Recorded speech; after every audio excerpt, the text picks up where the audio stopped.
With the entire back frame and panel molding complete, I was ready to start working on the curving top panel frame.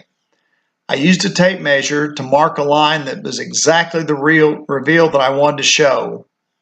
Next, I went ahead and marked the lines down the side where the side frames would attach. That gives me the layout where all the components are going to come together. On each edge of the back panel, I marked the locations for the short stiles that would separate the two curving rails for the top panel.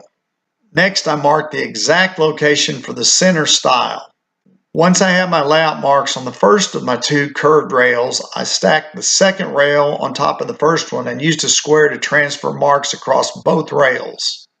I used standard pocket screw joinery to attach the two stiles that go at each end of the curved top rail. I purposefully left the middle stile out because that will allow me to have some extra room when I test fit the joints for my curved panel mold.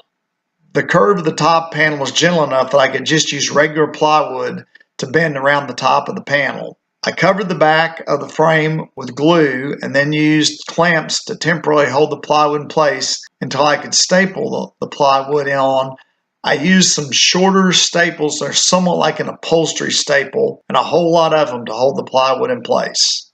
The first step in fitting the panel molding on the curved top jamb is to nail the short end pieces in place. Cutting the curved panel mold can be challenging because there's not a flat surface for the molding to sit on. You have to find the spot where the panel mold is sitting flat directly where you're making the cut. When the cut is made right, it'll be squared to the back edge of the molding.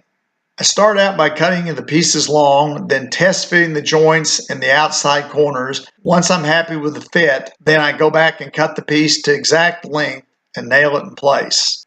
Once I have both of the curved pieces in place, I come back in and nail the second short piece of panel mold that completes one of the panels. I repeated the same process on the other side and got to the point where I was ready to nail the second short piece of panel mold in place.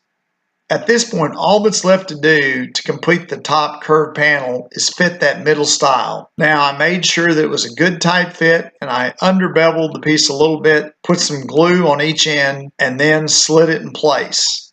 I used headless pins through the panel mold into the top stile to hold it in place. Once I had the curved top panel completed, I clamped it to the scribe line that I'd already made on the back panel and then used screws to permanently attach it.